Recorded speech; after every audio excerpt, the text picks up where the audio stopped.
most importantly, we've got Nishay Jackson, who... Woo! Yes. There we go. And Nishay is a Philadelphia resident who serves as a school crossing guard and a volunteer court-appointed special advocate, so a CASA, for youth in the child welfare system. Although she still feels the impact of arrests that she experienced more than 30 years ago, she really wants to share her story of pursuing record relief to spread the word about similar opportunities for people like her whose history of justice involvement does not adequately reflect the person they are today. And Ms. Jackson, who is an advocate at heart, feels passionately about supporting and uplifting members of her community. I will also say beyond that, we are our team, and I think so much of Philadelphia who's working on this initiative and working to help clear people's records is really benefiting from learning from Nishay about how to do this right, and how to do this well, and how to do this in ways that truly help people get these records cleared. And so I'm going to let Nishay speak for herself, because she's again much more interesting things to say about this than I do. But just want to express our true gratitude for her joining us here today. And I know, looking around here on a Saturday afternoon of the final day of the conference, I recognize that the reason so many of you are here is because you really want to hear from Nishay and her experience. So, yay! Yes.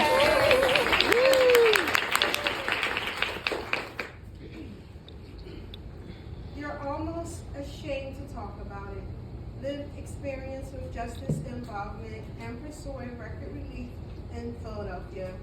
Hello, I'm Nishay Jackson. I'm honored to be here, and I'm so very grateful to be able to tell my story. I had 2 interactions with the criminal justice system. This ordeal started 33 years ago. A long time, right? When I was 22 years old, I was a young woman, and I met the most charismatic man. What I didn't know was he was a career criminal and into credit card fraud. Unfortunately, and against my better judgment, he convinced me to try it. He said that I can be involved in this activity and I would be fine. Of course, I believed him. I found out quickly that wasn't true. I was pregnant with his first and only son, due any day. He took me approximately 4 miles from my home into a department store in Ardmore, Pennsylvania. That's in Montgomery County. To get a line of credit increase on a card that wasn't mine. I was arrested that day.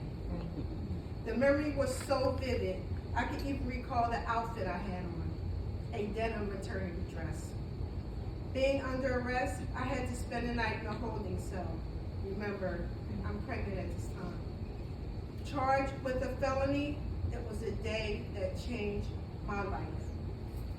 6 weeks later, I was arrested in my home. My boyfriend sent a package to my house. I signed for it, and unbeknownst to me, it was an FBI sting. It was something out of a movie. Dozens of FBI agents came out of nowhere, guns drawn, screaming, "Don't move, put your hands up." My house was searched, and I was being arrested again. This time I had a 6-week-old baby, and I was home alone, shaking and scared, faced with the threat of DHS taking my baby. I said the first arrest changed my life because of the felony, but the experience of having a gun in my face changed the way I lived my life. For the past 33 years, I've lived my life as a law-abiding citizen. I have not been involved in any illegal activity. Even though I have been an upstanding citizen, I am still a convicted felon. The shame of having a criminal record has haunted me. The feeling of stupidity surfaces. How could I be so foolish? Why did I ruin my life at such an early age? When asked to speak today, I knew this part of my story, this part of my life that I had hidden from my friends and my family for decades needed to be shared. My story needed to be told.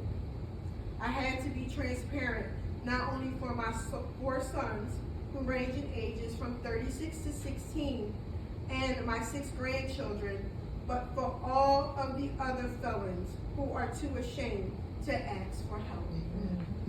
For years, I acted like it didn't exist, like it would just go away, but it never did.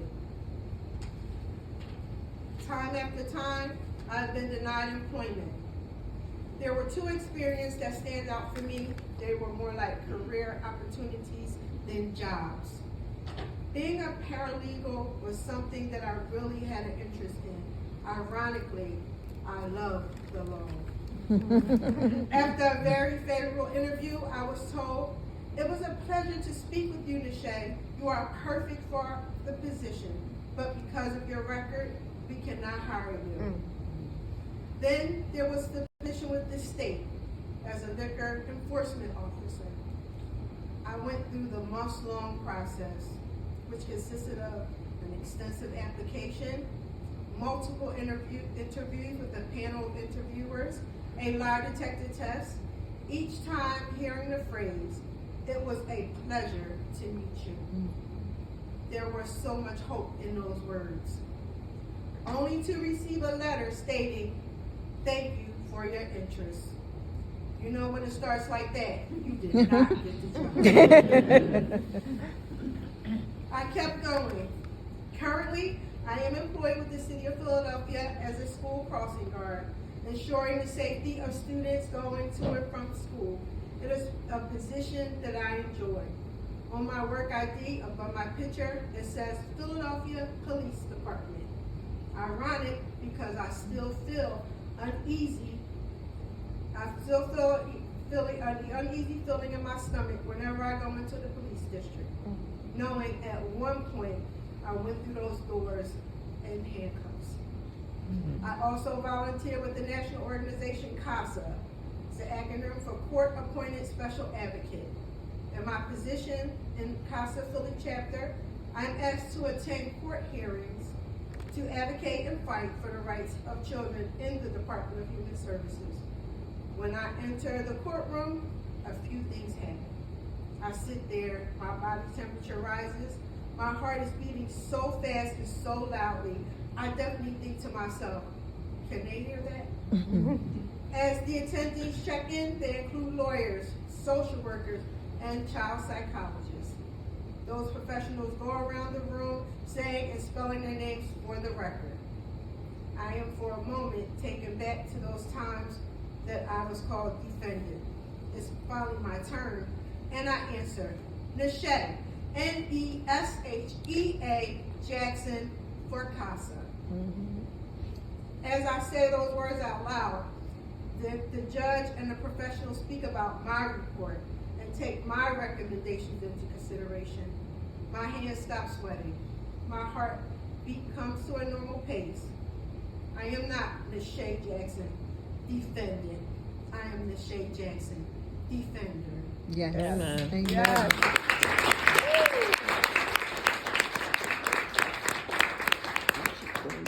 One night while scrolling on my phone, I see an ad. Do you have a criminal record? Is it a felony? I answered out loud, yes. Community Legal Services is here to assist you. Click this link and tell us your story. Well, I did that, putting the entire 30-plus year ordeal on the line. I didn't know what to expect. I did a deep Google search. What does it take to get a partner in Pennsylvania? What I found out is that it's an unbelievably complicated process. You have to request original records from courts, fill out a lengthy application, pay outstanding fees. There's also an essay detailing why you want the pardon, and lastly, an interview. Then you wait, and wait, and wait. This process takes about 3+ years. 2 weeks went by after I hit send, then I received a call from Jessa from Community Legal Services. The first thing she said was, "Nishay, I'm sorry you had to live with this for so long, but I am here to help you every step of the way."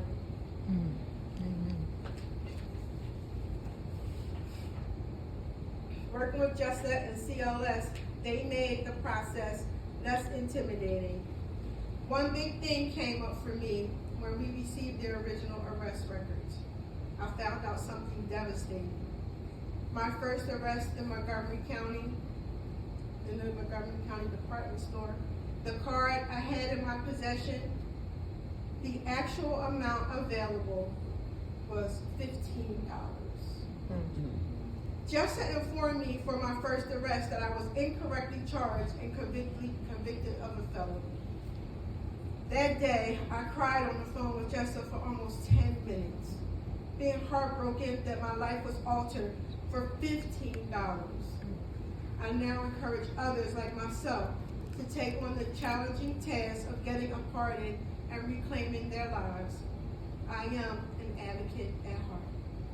I'm working with Jessa and CLS in addition to Amanda D. Moyer and the Department of Psychological and Brain Sciences at Drexel University.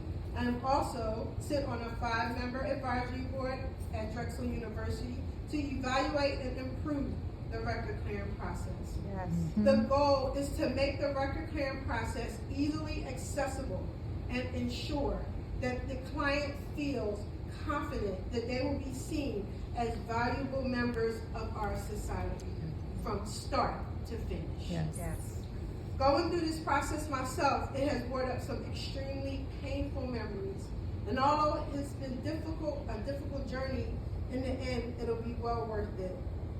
I am in the final stages of receiving a pardon from Governor Shapiro in the state of Pennsylvania. It is something I thought would never happen. It would mean that I am no longer defined by my mistakes, and I am somebody that my friends and family can be proud of. Yes. Thank you.